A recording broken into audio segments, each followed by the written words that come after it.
Today is a special Ask Me Anything AMA derived from questions that you all have sent in either via the johndelony.com/ask or on the internets on social. So, Kelly, who's asking the questions today? I am. You? Yeah. Good. Jenna makes me uncomfortable. Not really. That's not nice. You asked questions the other day. Actually, I'm not going to lie. She did a great job. Of course she did. She said no mean things to me in my headphones.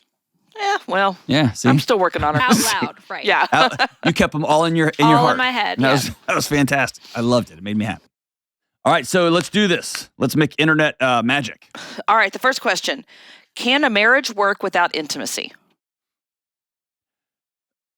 No, but I'm going to caveat it. I think we... So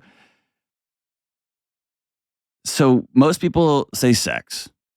People in polite company, especially people in faith context, often don't say the word sex. They say the word intimacy. Or people who are trying to be proper say intimacy. So if we're using the word intimacy to mean sexual intercourse, yes, you can have a great and wonderful marriage without sexual intercourse on the regular, particularly as you get older, as you age, etc. The key here is it's something that has to be navigated and discussed and negotiated together. It can't be one person deciding this is the way this is going to be and the other person's got to live with it. But I take a much broader view of intimacy. Intimacy is a connection at the soul level, at the intention level, at the every minute of my day, I'm thinking of ways I can meet my partner's needs and they're trying to meet mine. Intimacy is about doing the things that I know help you have a better life. And in turn, you're doing the things that help me have a better life. And so intimacy is reciprocal and it is connectedness and it's together. And so, no, I don't think you can have a marriage without that, without a shared connectivity. But yes, as you get older, there's medical issues, as your sexual interest, like doing it wanes and other things are more important. Like I just want to sit here on the front porch and hold your hand. And like that can be deeply intimate moments. The key again is that they're discussed. Is that fair? Yeah, because I think it's more than, I think the question is asked, well, I'm asking it, so I know what it is. It's not just sex. It's beyond just sex. It's because intimacy is more than that. We've talked about that. There's more than just that. Yeah. All right, the second one, how do you choose your tattoos? Oh, man.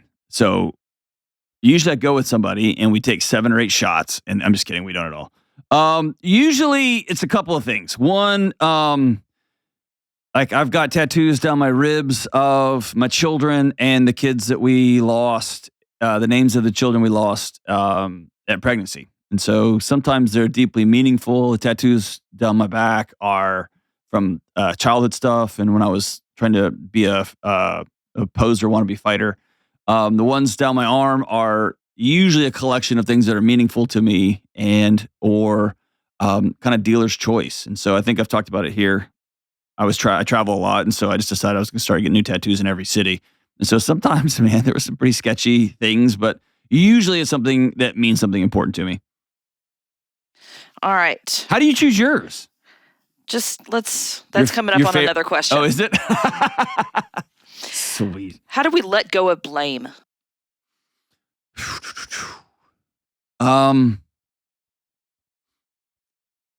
Blame is good for honestly evaluating how I ended up in a certain situation.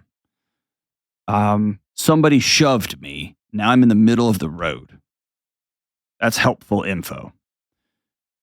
But it doesn't get me out of the middle of the road.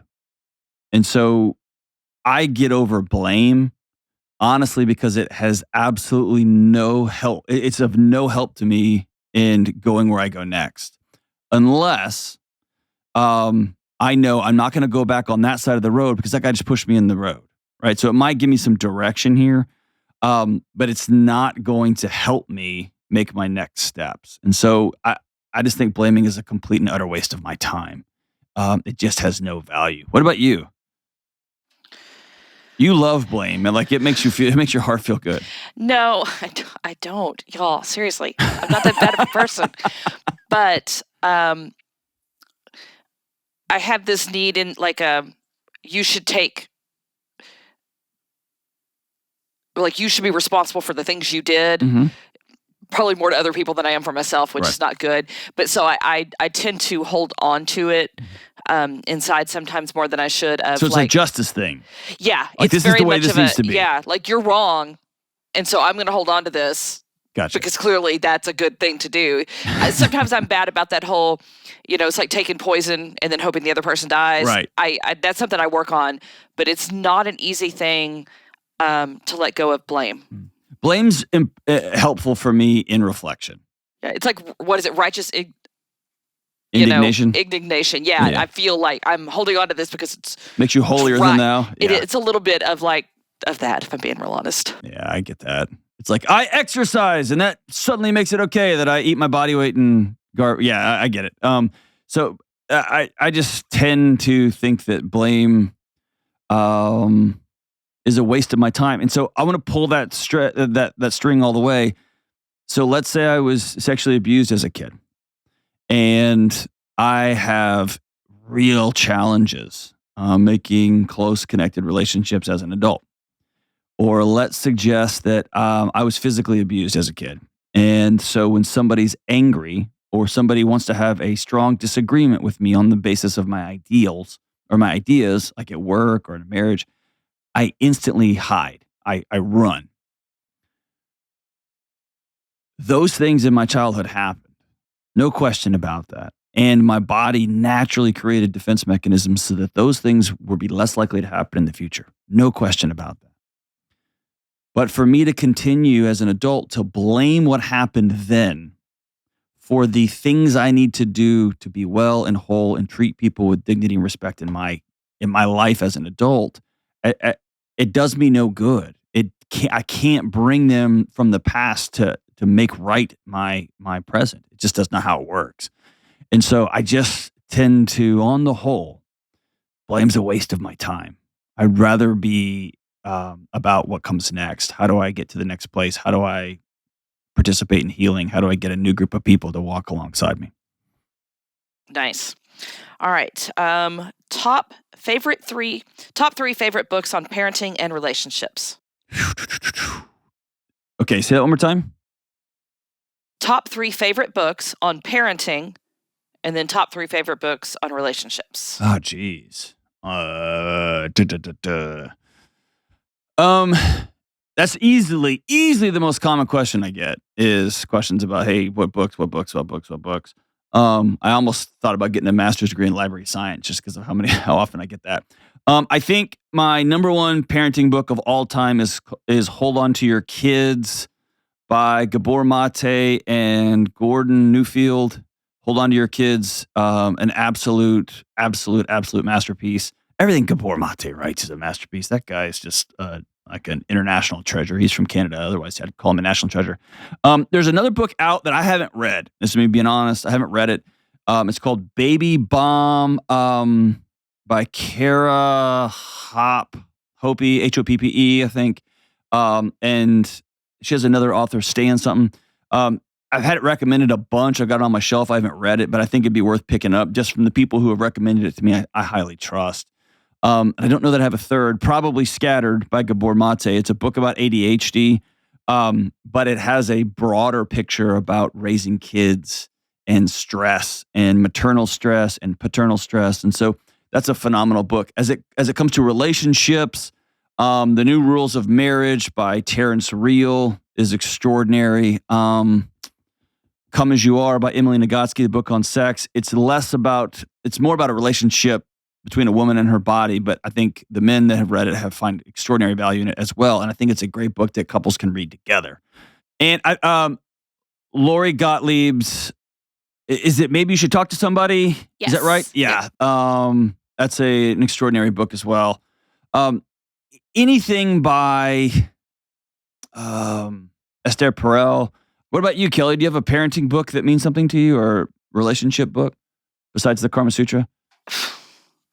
Parenting wise, as a parent of a boy, one of the best ones we ever read was David Denton, who is David Thomas. He's a local counselor here at Daystar, same place Sissy Goff works. Mm-hmm. And he wrote a book called Wild Wild Things.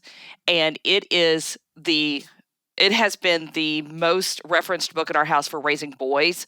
And it does a really good job of putting like 2 to 4, here's who they are. 4 to 8, here's who they are. And it talks about here's who they are physically.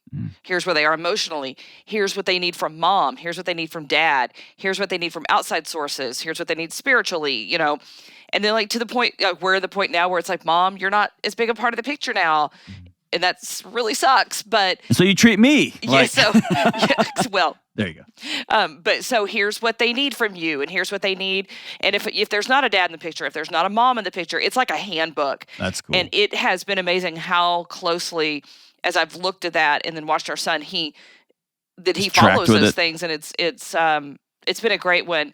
And then relationships, not my favorite book overall. You mentioned it the other day, but I think it's worth it. Is the 5 Love Languages. Mm-hmm. Only because my husband and I are extremely different people. Mm-hmm.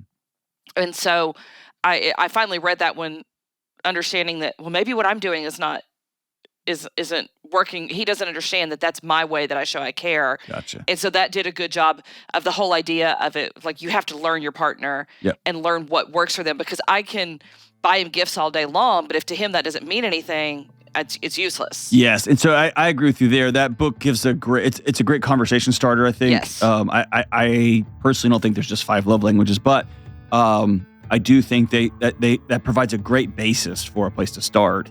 And you just said it perfectly. Most of us go through our lives trying to help other people, and our hearts are good, especially those that we love the most, but we help them in ways we want to be helped, right, not in ways that they're actually desiring to be helped, right? And then we end up pushing them into the margins or hurting them in an attempt to try to love them. Right, and they don't see it. They're like, well, gosh, they must not love me or like me, or because Right. if they did, they'd mow the lawn, and we're over here, buying expensive gifts or whatever. Yes, So yes. it's just about getting on the same page. And Love it. Yeah. I love that. All right, so those are the books there. Hang with us. We'll be right back with this 400th episode AMA.